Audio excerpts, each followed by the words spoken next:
Okay, so welcome and thanks for coming. Can everybody hear me? Yeah, okay. I just want to introduce Steve Luff from Montana State University, and he's got a presentation for you that I love the title of, so I'm going to let him go for it. Thanks, Cassidy. Can everybody hear me? Does the mic need a little more or less? Everybody good? Okay. Again, my name's Steve Luft. I'm a graduate student at MSU. I'm just finishing up my doctorate in education. I'm in the ABD stage, so hopefully next year at this time I'll be done. Prior to coming to MSU, I spent 17 years in higher ed as a tenured faculty all the way to associate dean, so kind of the whole breadth through there. Prior to that, I was in industry as an architectural designer. So some of this you'll kind of see where I've got the theme of the architectural side going in here. But where the title came from is that we're currently going through a couple spaces on our campus in the teal area, basically the active learning. And some of the spaces work really, really well. Peanut butter and jelly, the technology and the actual pedagogy work really well. The oil and water, some of the spaces, the pedagogy and the technology inside those spaces don't work very well. So that's kind of where the title came from. So one of the neater quotes that I've came across is, I never teach my pupils, I only attempt to provide the conditions to which they can learn. So inside of an active learning environment, this is kind of the pedagogy that you want to go through. Now, the thing that I'm not going to cover in this presentation is pedagogy. What I'm looking at is the technology that places have used within those spaces. All of the rest of the events today will go through a lot more of the pedagogy, flipped classrooms, that type of stuff. I'm looking at what people did with technology within those spaces. And then on our campus, what did and didn't work. So one of the books I came across was with Claire and Ken Fisher. Inside of the book, they came across a neat discussion. I'm going to go stand over here, it's a little bit easier. But in that conversation, they were talking about people in the academic arena. This language is very, very easy for understand for academics. So when you're talking about cognitive skills, Bloom's taxonomy, action research, it's very easy for people to understand that. But the problem is when you start talking to the architectural world, they understand this language very, very well. The problem is bringing these two languages together, and this is where sometimes you'll have a very good design team that talks both academic as well as architectural, and it works really well. Also, there's times where this doesn't work very well, where you're going to have people that don't really have that connection when they're talking back and forth. So this is where sometimes those issues can come in. These are the case studies that I took a look at. So you'll look on the left-hand side, there's a lot of acronyms for a lot of different of these spaces. So I'll start with the scale up. Most of you guys, I think there's some students in here. Did you guys come across this research when you were going through the scale up, where it started, North Carolina? That's the first part. Mid-1990s is when that started, and I just go down. But you'll notice there's a lot of acronyms. And then also, the focus that I did on like large tiered classrooms is the use of technology within those spaces. There's not really a good collaborative way of handling very large classrooms. The largest classroom that we have is 300 seats. From the front whiteboard to the very last seat is 90 feet. So to deal with that space is a little bit difficult. So I'll explain it when we get going. So the first one, North Carolina, mid-1990s, 99 seats in this classroom, this active learning classroom. They were the ones that pioneered the 7-foot table. They researched 6-foot tables, 10-foot tables, all of the different diameter tables, and they came to the discovery that a 7-foot table with 9 chairs around them provided the best environment for the active learning. So the reason why is that you can take each of you can break up into groups of 3. The other thing is that the difficult thing with active learning classrooms is, where does the podium go?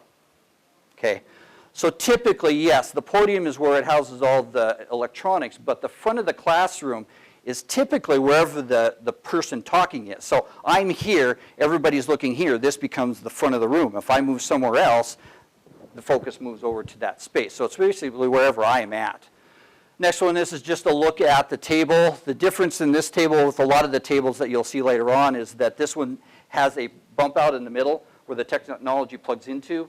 A lot of the other tables, including the ones that we have, are all smooth surfaced tops. So it's a little bit easier to move things around.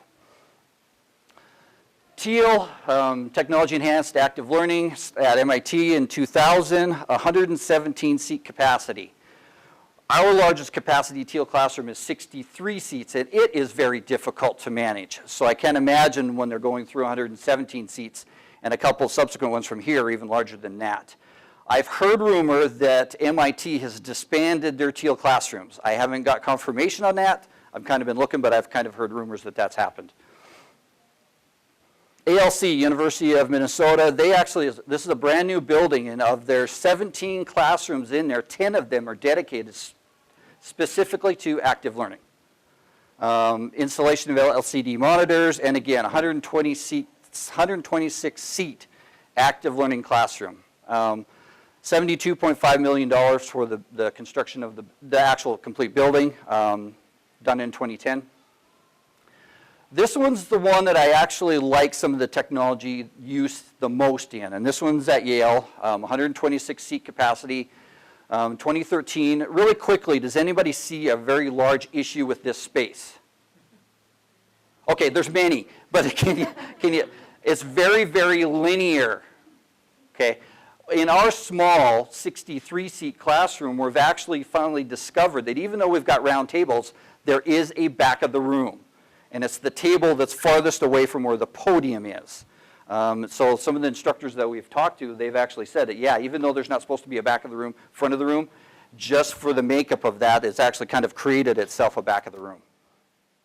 So one of the technologies that I like in this space the most is the use of CCD cameras that are focused on whiteboards to display the information written on those whiteboards to everybody else in the space, especially in such a large linear space. You need to have the ability to display that information. So the person on the left there has written something on that whiteboard, and those CCD cameras, if you look at the floor plan up above, any of those little icons with a C in it are the cameras placed in front of the whiteboard so it can display out. The CLS room. This one, I actually had a chance to talk with one of the persons that was in the design phase of this. Large space, 96 seats, 3,500, roughly 37 square foot per student, which is very generous.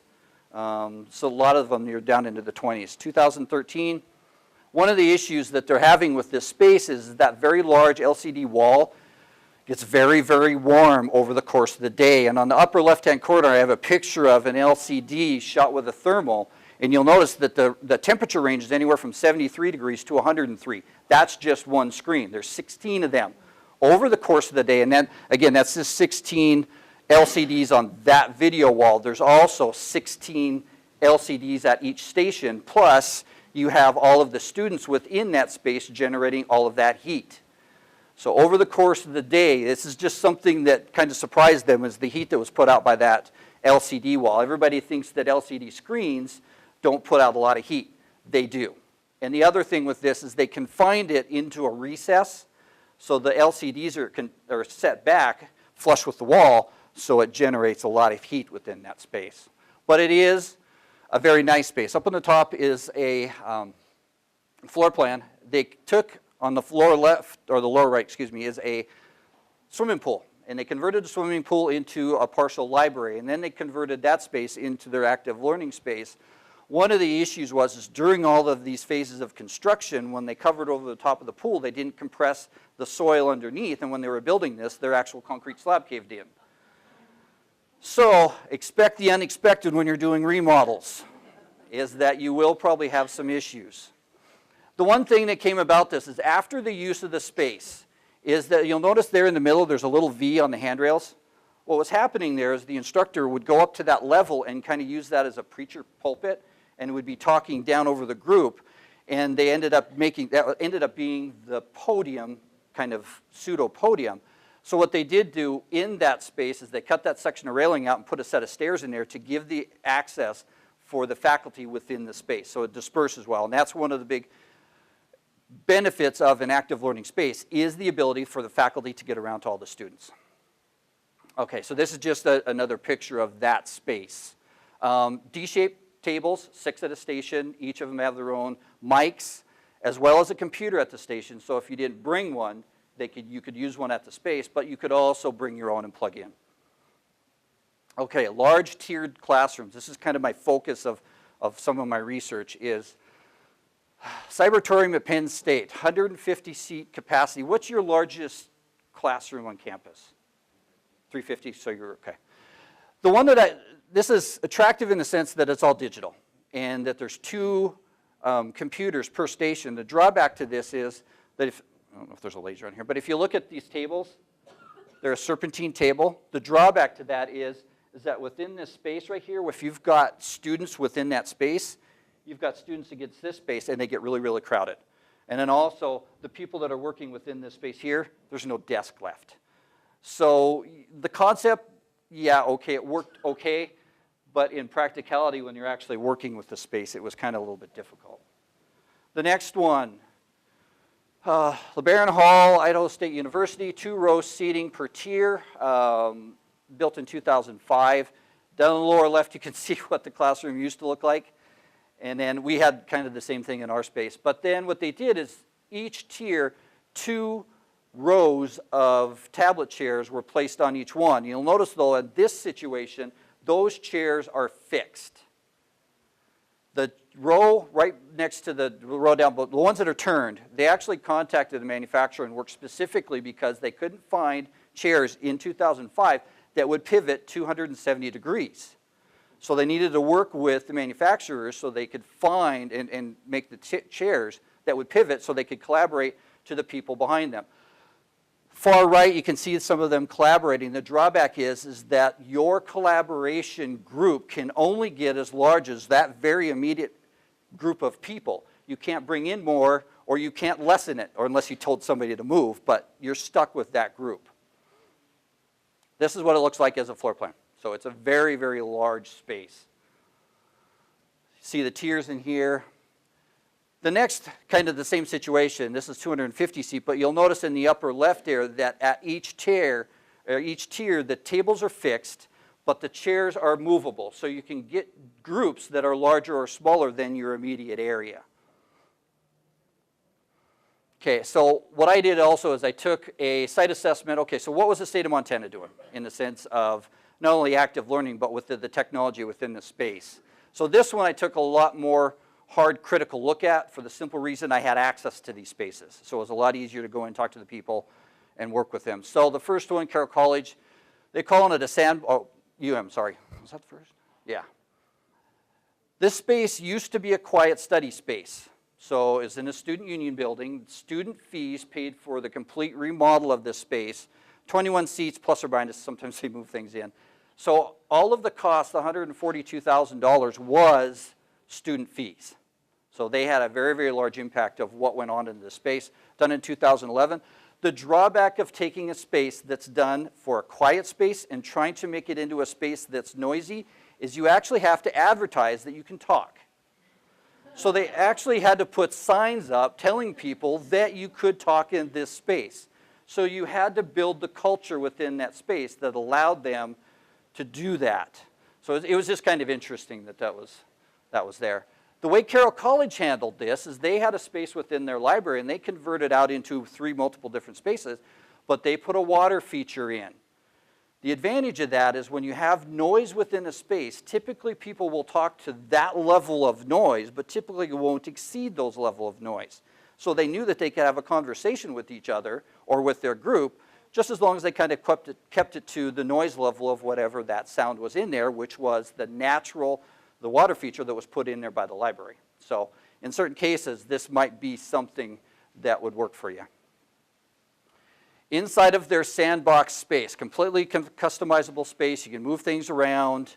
There's some technology within the space that's basically just remote or wireless. But on the left picture, between the 2 projection screens, you'll see something affixed to the wall. That actually is a radiology desk used in hospitals so they can tip it down and write on there. It's just basically a desk. Well, they're using it to store their technology in, but then that's also where you set your devices, either laptops, iPads, or whatever else, and then plug in from that space.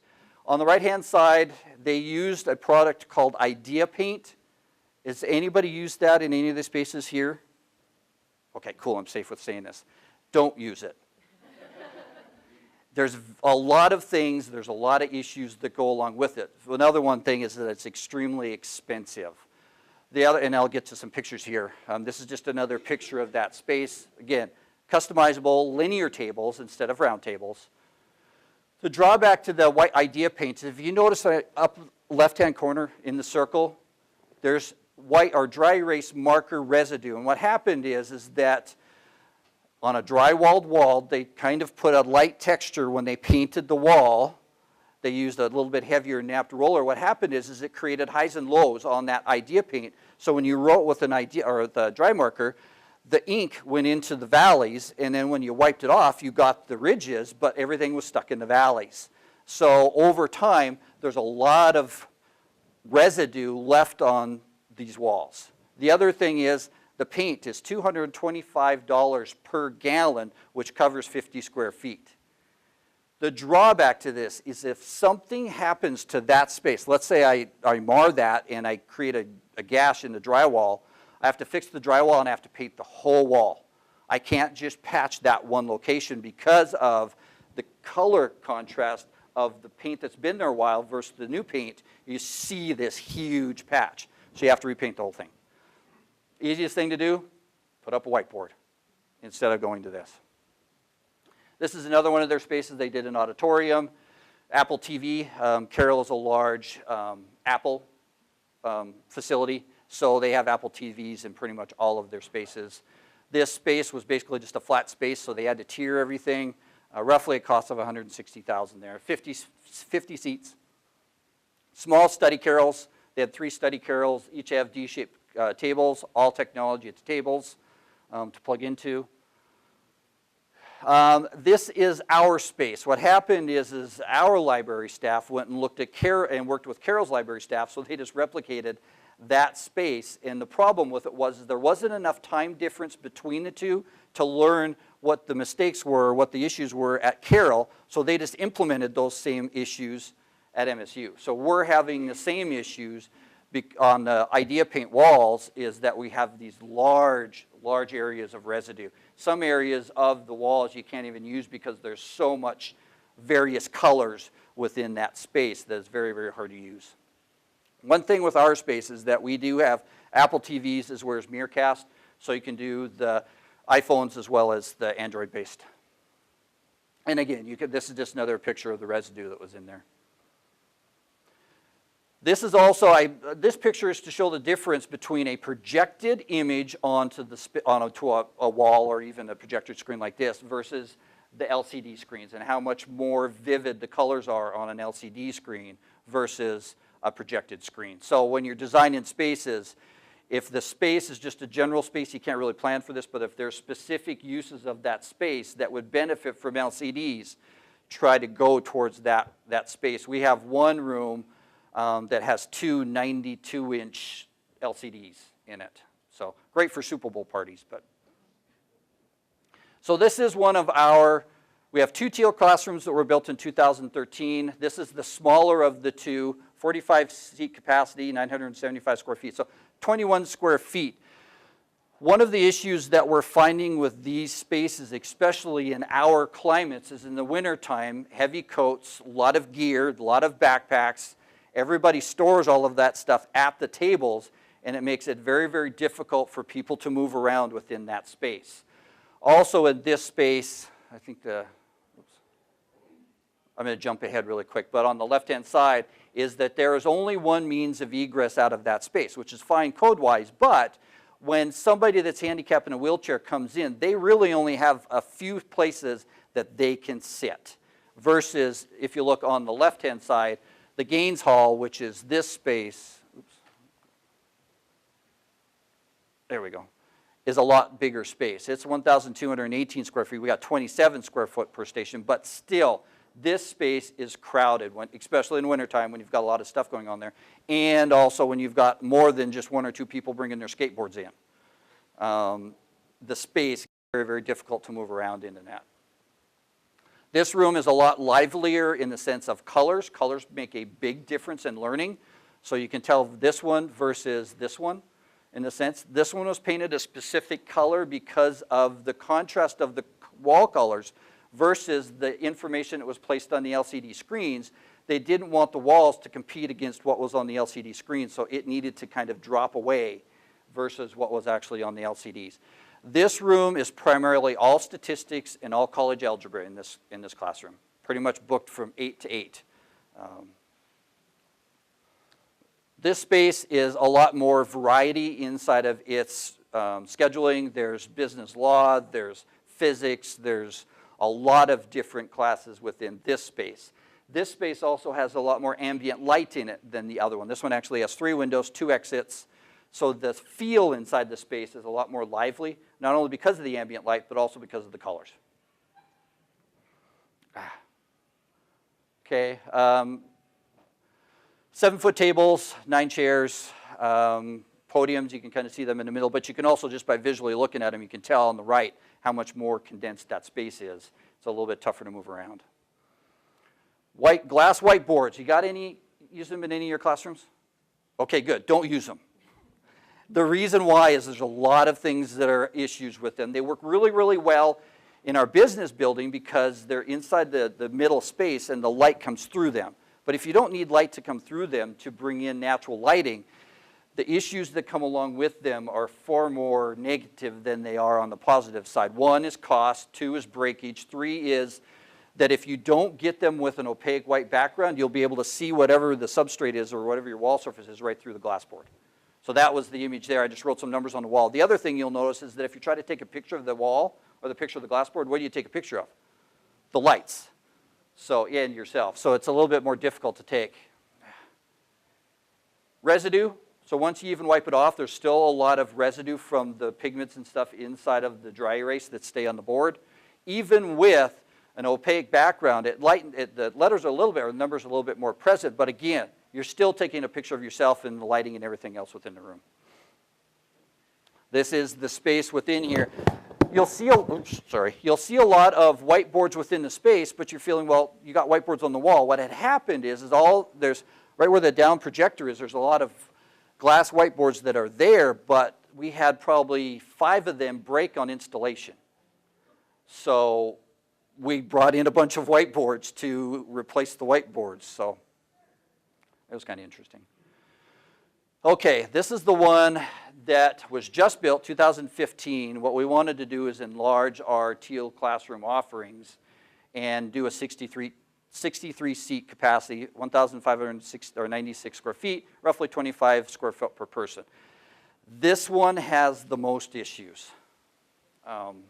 One of the issues is we have again, there's the standard stuff at the top, but one of the biggest issues is that we put in a architectural cloud ceiling tiles up above. So over on the left-hand side, you kind of see that hidden line serpentine. So right where the middle table is there, where it says monitor at each table, that's all open to the deck, 13 feet up to a concrete surface. The rest of them is up 9 feet to a suspended ceiling. The drawback to all of this is acoustics inside the space. This is our comments. We survey all of the participants in our Teal classrooms, and because this Teal classroom was new, we surveyed this classroom by itself. We wanted to know what was going on in it. This is from fall semester. Everything in orange were the comments from the students. What were the predominant comments? Acoustics, well, one of them said acoustics suck, one of those. I mean, to get blunt with it, but acoustics in the space. And what had happened is there were so many hard, flat surfaces within that space. As soon as the sound went out, it just bounced all over. Okay? If any of you have been in an active learning classroom, what happens is that it's collaborative. What do you do when you're in collaborative spaces? You talk.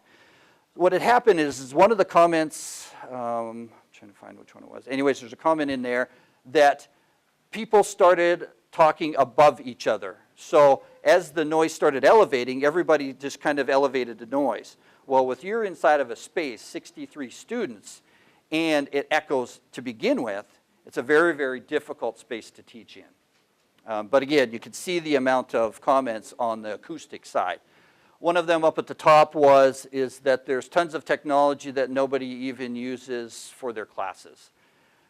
Key thing here is don't put people in teal or active learning classrooms that are going to use it as a lecture hall. And one of those comments, number 14, this is not a lecture hall. The Cheever classroom is in our architectural building, so predominant use of that space is by architectural classes. So for them, in a collaborative space, they're already used to working within an active environment because all of their studio work is typically active to begin with. So don't put people in a teal classroom that are going to end up lecturing in it. And we have a couple of those, and it's just a simple fact that, okay, that space fit what they needed, so they put them in there.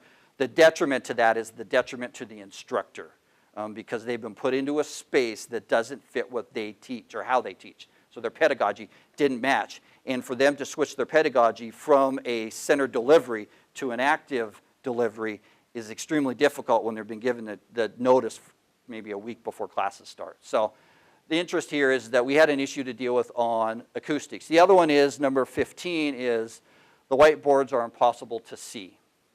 So the other issue with our glass boards, I'll get to that in a minute, but bad design for the tables. Anybody see any really glaring issues with that table? Way too many legs. Okay, so the drawback to this is that there's two groups of legs per each of the 3 pies within the desks. Then you have that are fixed. Then you have all of the legs for the chairs to move around. So people can't freely move around that circle because they're running into all the legs. The other thing that they were looking at is that table pulls apart. So each of those pies pull apart.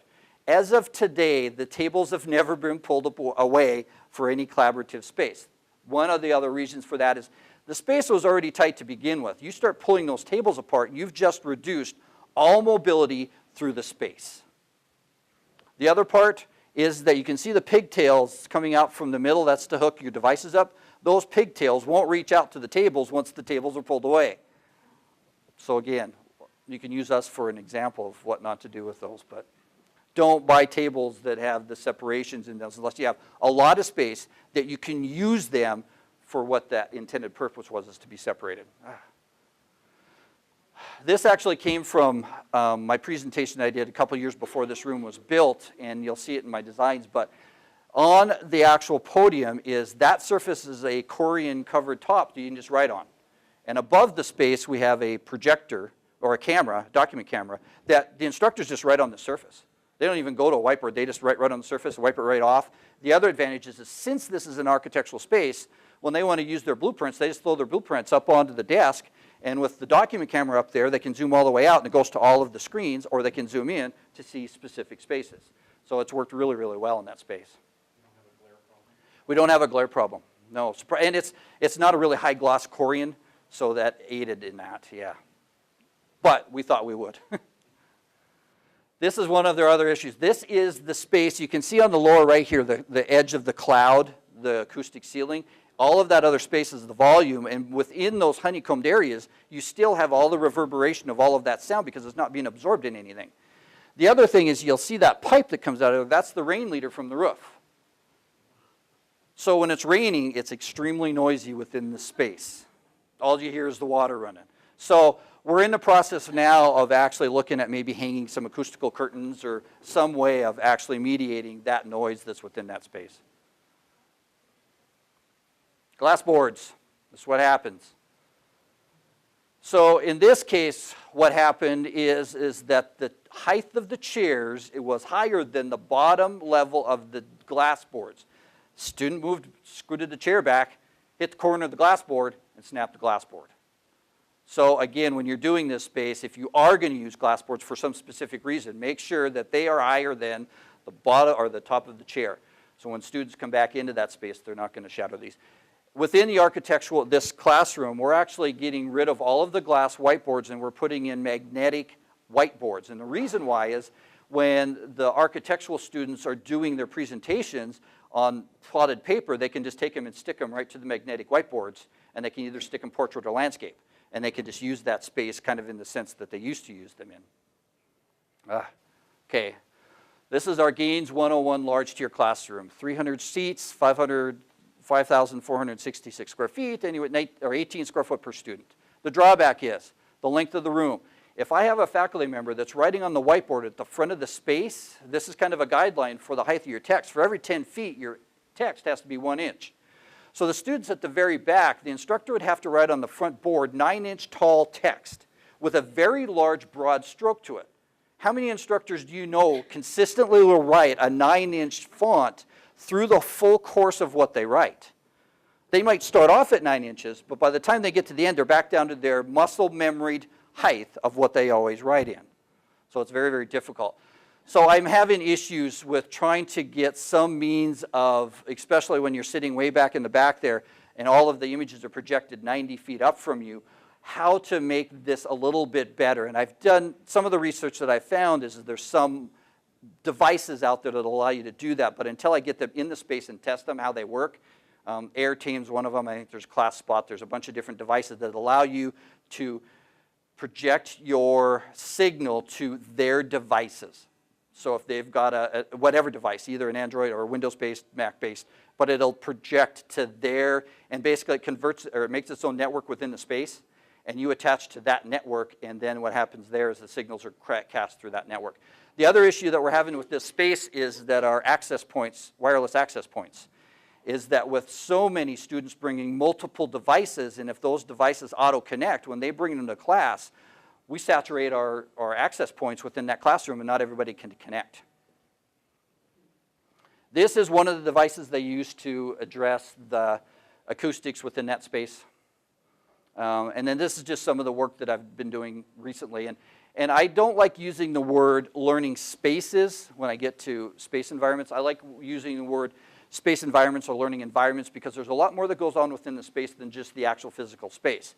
You've got indoor air quality, you've got temperature, ventilation, thermal comfort, lighting, acoustics, and then building age. So all of these need to be taken into account when you're actually looking at a space, including color. Color has a very large impact on learning.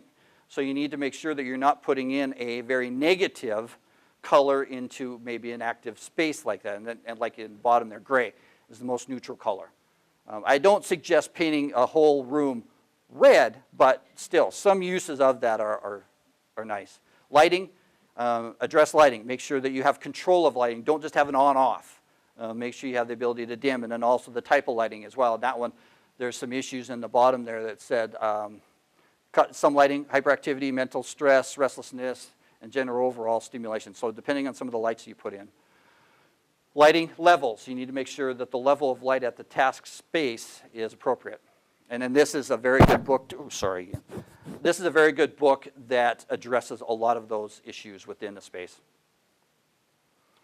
Tiered classrooms displaying system. This is a rendering, but this is just some of the possibilities that are available, is that each station put in a monitor, and these actually have an actual computer to them, and those desks actually have pop-up. The other thing to do is down in the lower left is actually just dead LCD monitors. All they're doing is displaying the image. They'll fold down when you don't need them, fold up when you need them.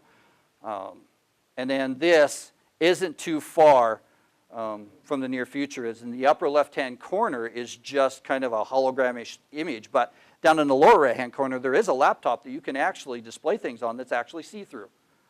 So it's just a glass panel. So that situation there, or that kind of makeup, isn't that far out of realm right now. Okay, whiteboards. The part that I have an issue with inside of active learning spaces is that if you go to the whiteboards and write on them, those are static environments. And I'd like to have those to the ability to where whatever you write on those, you can capture what's written. So then you have the ability to broadcast those out to other people. So you're kind of taking the CCDs that Yale was using and extending those, but those are just different methods of using a digital whiteboard. Surfaces. This is just an example of how inexpensive you can do a writing surface or a whiteboard surface. You can go to Lowe's, Home Depot, wherever, and you can buy a 4x8 sheet of whiteboard writing surface for $13. And the reason why I bring that up is in certain spaces, you can very quickly get a writing surface in there, but it's also relatively disposable in the sense if something happens to it, I'm not repainting a whole wall spending upwards of $1,000 in idea paint. I can just remove it and put it back up. It's also far less cost than a magnetic board or a steel or porcelain board. When you're designing spaces, make sure you work with your architectural facilities on campus and look at the design guidelines. So you don't start getting down a path where facilities on campus isn't really going to support you with. These are just some of the spaces that I went through, and I'm going to run through these fairly quickly. But I took all of the ideas of all of the other things that I looked at and added in some of my ideas of what we could do with our spaces. Oops. So on our campus, it's 4-level tiered classroom. Actually, I don't think it's going to run. No. Anyways, I had an animation going to each of the rooms, but, oh, there it goes. So inside of the space, we have register-controlled classrooms, and we also have Department of Education controlled spaces. So in the lower level, on the lower corner there is the largest classroom, 150 seats. In the upper right, where it's spinning around now, I put in a D-shaped table as well as some round-shaped tables. And then in the white space right in the turning to us now is a graduate commons space. So it gave the students inside a graduate program a place to go. But then also, one of the newest trends that we're developing on campus is teal light classrooms or technology light classrooms, where they're active round tables, 7-foot round tables, 9 spaces, but the only thing they have in there for technology is a projector. That's it. So they're just capitalizing on the active environment, not. So this is our research commons on the right, 27 seats. So you could have faculty meetings in there, department meetings. You can go in there and have a class. It's a teal light. All that are in there is a projector. On the far left is some round tables, some D-shaped tables, some tablet chairs in there for students to go in there. One of the issues for our graduates is that we don't really have a space to go and actually practice presentations or any of that space. So that's where that would be in there. That's just a picture of the room. 28 square foot per station. Let's get through these. This is one of our larger tiered classrooms. They actually have this scheduled for 90 seats. But you can also see what happens to the space after a couple classes. The chairs are everywhere. So this is one of the areas that we're trying to look at changing. So one of the ideas was to put in teal classrooms. But the difference here is the LCDs in this space are actually whiteboards you can write on. They're digital whiteboards. So whatever you write on there, you can save and send out to everybody else. Show 2, these are D-shaped tables, but in the middle there, this is where I introduced the concept of actually making those spaces writable. So instead of just on all of the tabletops, you just make them a writable surface. So the students can just sit there and with whiteboard or dry erase markers just write on the space. 150 seats, or 102 seats in here. Just changed it into D-shaped tables, but in this case, I also put in an LCD wall in the front. The difference with this LCD wall is that on the far right, there's 4 LCD panels dedicated to a specific device. So like on the top one, a document camera. Then you'd have a space for, let's say you plugged in a TI calculator, and it would display out to everybody. Then you would have let's say a VCR or some form of digital output. So those could be dedicated LCDs while the other LCDs are being active somehow. The drawback to this is when you go in and take regular classroom spaces and convert them into active learning spaces, you're going to lose seats. So in my design, there was a total of 165 seats that would be lost in order to adopt to that conceptual designs. This is a spot where you have a very good conversation with your registrar to find out, is this something that the institution will support, that loss of numbers in seats? And then closing comment. Thanks, everybody. That's it.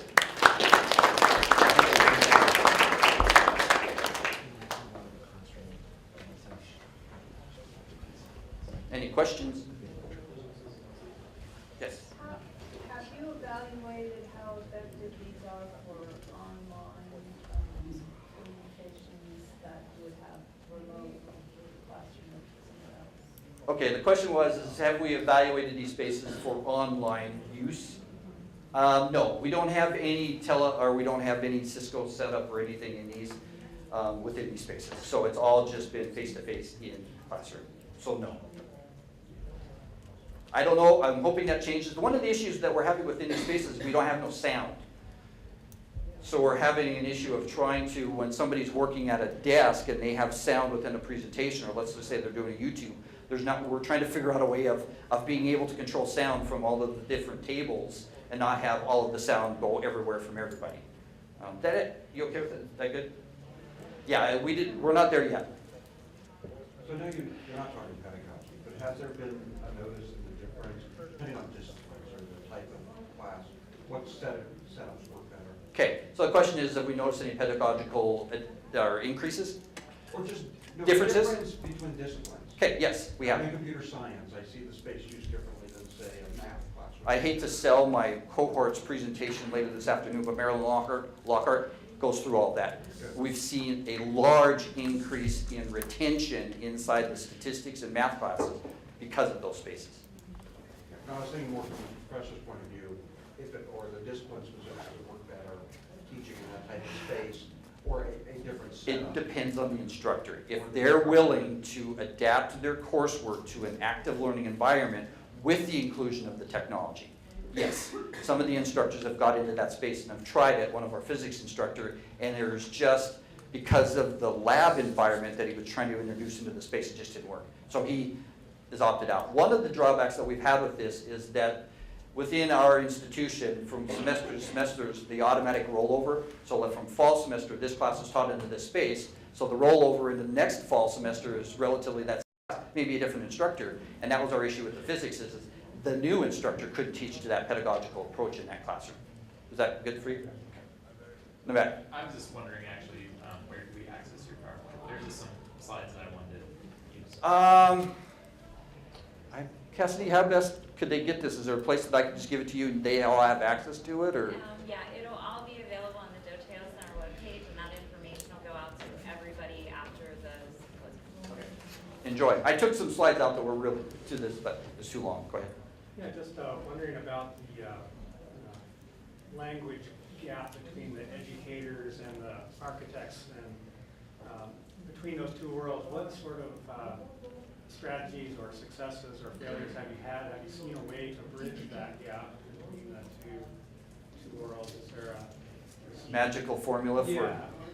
Okay, so the question is, What works in that? I mean, I can see the gap, but I don't see how to get. how do we bridge the gap between the language of the academic world and the architectural world? Is that good? Okay.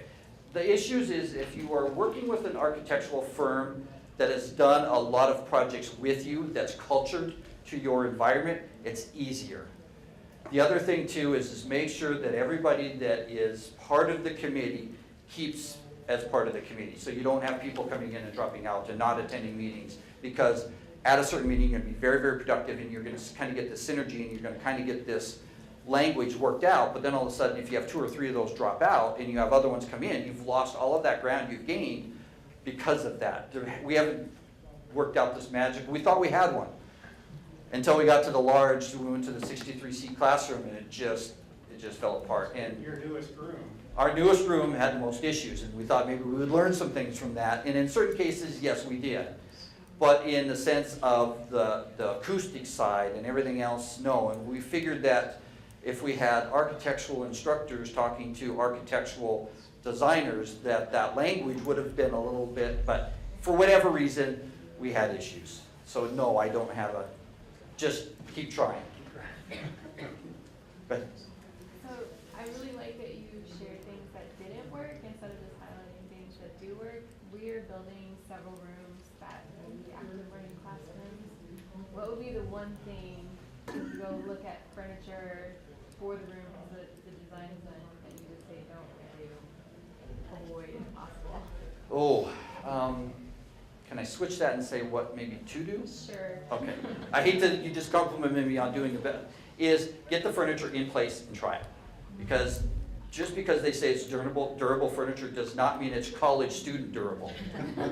Those, I think you need to make sure that you differentiate those two when you're selling furniture, is that college students are a lot more aggressive with the furniture use than, let's say, in a commercial environment, and they say it's commercial durable or something like that. That's not necessarily going to be student durable. The other thing too is do your research, like in my case, do your research with other institutions of what they did. And then in certain environments, be candid with them and ask them what didn't work. And in our case, there's certain things in the Cheever classroom. The other thing with Cheever, and we have issues, but it's only been in place for 1 semester. So again, you're going to have growing pains in any space that you design. Some of them are a little bit harder to adjust to than others for that. So do your research on the furniture, get the furniture in place, try the furniture, and see if they can leave it there for a semester. And say, you know what, the furniture might not come back to you in the same condition that you gave it to us in. One of the newer spaces that we're actually designing, it was a donor gave us a space, we're actually designing an innovation room. The room is specifically designed, it's an actual classroom, but we're encouraging manufacturers to bring us their stuff. Let's try it in a space, let's see how it works, let's see how college ready it is, and to see if it makes it through a semester. And then we just reconfigure the space for, let's say, something else. So if we put a bunch of white electronic whiteboards up, and we find out which one works the best, because we've tried 5 or 6 of them. So we're just using it kind of as a test bed. But also, we have the luxury of doing that because we're having a new building built for one room for that specific purpose. Are you good with that? Yeah. Okay. Anybody else? I'm interested, how long do you anticipate once you figure out a room setting to work before you have to completely update, reconfigure? So basically, what's the half-time technology change? The lifetime? Yes, the lifetime. So some of all of our switching or Extron switches and everything like that, most of all of those are all over in our campus. We've been very, very successful with them. Our issue that we're having now is all of those spaces, we have different tiered levels of technology. A lot of those older spaces have VGA connectors to laptops. How many of your laptops have VGA connectors on them anymore? Virtually none of them, and if they do, you're going to have to get a connector to switch between for the HDMI to the VGA. So that's one of our issues now. We're going through and we're having to, but that's just because the industry isn't supporting that anymore, not because we didn't plan our technology for that. So it's just one of the issues we have to deal with, but we've been actually fairly good with that. Projectors have been pretty stable. We've been pretty much all buying Epson projectors. Have been probably our most stable ones. LCDs go from Samsung, but they're also a light duty. They're 16/7 instead of 24/7. And what that means is that they can be on for 16 hours, 7 days a week, instead of 24 hours, 7 days a week. So they're 16/7, so they're a little bit lighter duty use on those. One of the issues we had in our Cheever classroom is that some innovative, I don't know if they were students or the instructors, took the LCD screens and turned them portrait. And they were, the mounts let them turn, that was fine, but the drawback is they're not an auto-rotating software mechanism. So yeah, you can turn it, but your software and everything's this way, and has anybody tried to run their mouse on a monitor that's been turned?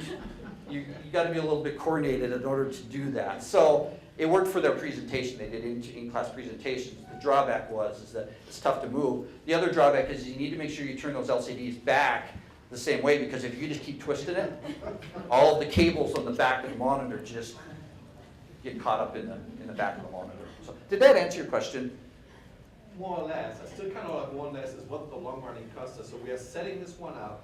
Are we predicting that this kind of class will last for 4 years, 5 years before everything has to be remodeled or We haven't had them in place long enough yet. I mean, 2013 is our oldest one.